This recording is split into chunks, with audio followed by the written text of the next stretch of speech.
धनतेरस यानी कार्तिक मास के कृष्ण पक्ष की त्रयोदशी तिथि। इस दिन आयुर्वेद के आचार्य भगवान धन्वंतरि का प्रकट हुआ था और इस दिन देवी लक्ष्मी की पूजा की जाती है। धन त्रयोदशी या फिर धनतेरस का दिन समृद्धि, संपत्ति और स्वस्थ जीवन प्राप्त करने का दिन है। लेकिन अगर अभी तक आपके मन में यही प्रश्न है कि आखिर कौन से दिन धन त्रयोदशी का पर्व मनाना चाहिए और इस दिन पूजा का मुहूर्त समय क्या है, तो आज का वीडियो आपके लिए है। आज के इस वीडियो में हम आपको बताएंगे कि आपके स्थान और आपके शहर अनुसार कौन से दिन आप धन त्रयोदशी मना सकते हैं और किस दिन मुहूर्त समय है। इस दिन आपको लक्ष्मी देवी और भगवान धन्वंतरि की पूजा करनी चाहिए।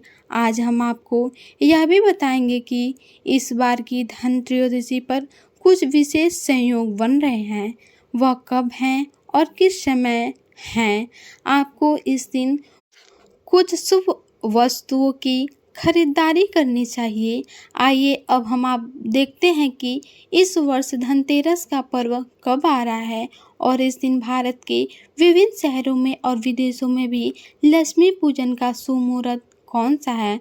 कार्तिक मास के कृष्ण पक्ष की त्रयोदशी यानी धनतेरस इस वर्ष आ रही है 29 अक्टूबर 2024 मंगलवार के दिन। इस दिन त्रयोदशी तिथि का आरंभ होगा 10:03 से और यदि तिथि पूरी होगी अगले दिन 30 अक्टूबर बुधवार को दोपहर 1:01 पर। धनतेरस के दिन यानी 29 अक्टूबर मंगलवार को प्रदोष काल रहेगा शाम 5:38 से लेकर रात्रि के 8:01 तक। वृषभ काल रहेगा शाम 6:31 से लेकर 8:27 तक। धनतेरस के दिन पूजा करने का योग्य समय सामान्य रूप से प्रदोष काल के समय माना जाता है, तो इसलिए इस बार भी धनतेरस की पूजा का समय रहेगा 29 अक्टूबर मंगलवार के दिन शाम 5:38 से लेकर 8:01 के बीच में। भारत के विभिन्न शहरों में धनतेरस की पूजा का मुहूर्त इस प्रकार है। पुणे में यह समय रहेगा शाम 7:01 से लेकर 8:33 के बीच में।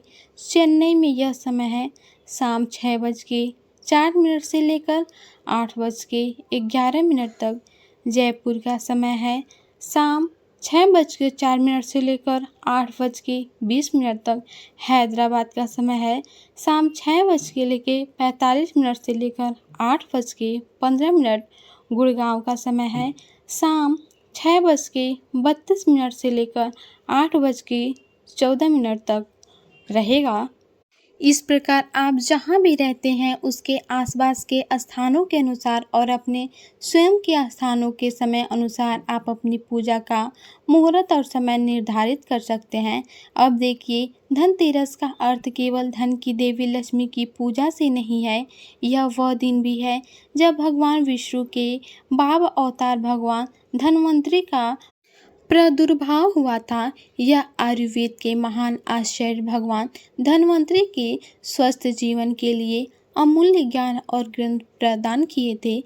इसलिए धनतेरस पर केवल सोने और चांदी जैसे भौतिक धन की नहीं बल्कि स्वास्थ्य, आरोग्य जैसे अमूल्य धन की भी पूजा होनी चाहिए। इस दिन भगवान धन्वंतरि को धन दान देने के लिए उनका स्मरण और पूजन करना चाहिए।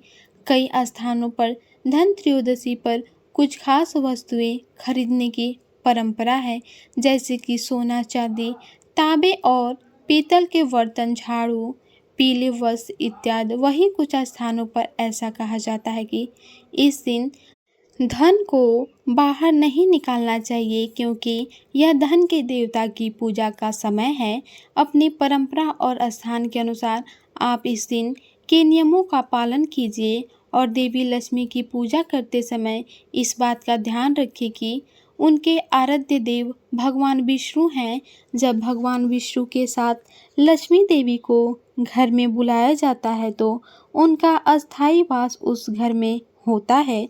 जिस घर में भगवान विष्णु के नाम का जब उनके कार्यों का श्रवण और कीर्तन होता है, उस घर में लक्ष्मी देवी का वास बना रहता है।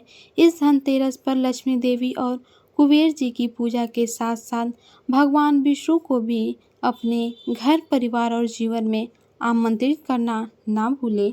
और आप एक बात मानते चलते हैं कि हमारे शास्त्रों में स्वयं लक्ष्मी जी बता रही हैं कि वह इन पवित्र दिनों में किस किस लोगों के घर में जाती हैं और कैसे घरों में वह बिल्कुल नहीं जाती।